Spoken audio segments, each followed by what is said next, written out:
titiisin natin yon para lang mapaligaya natin yung mga mahal natin sa buhay.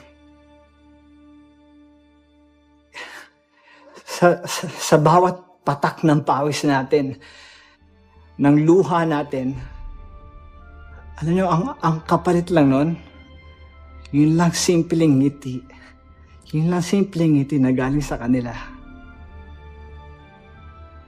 So, kahit magkawatak-watak tayo mga Pilipino, hindi tayo magkita-kita, iisa lang naman talaga ang hangad natin.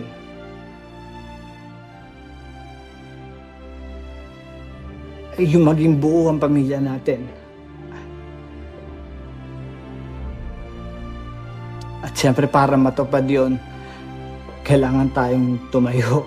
Pagkatapos natin madapa para matupad natin yung mga pangarap nila. May kasabihan nga ang Pilipino, kahit sa mong lugar dalhin sa buong mundo,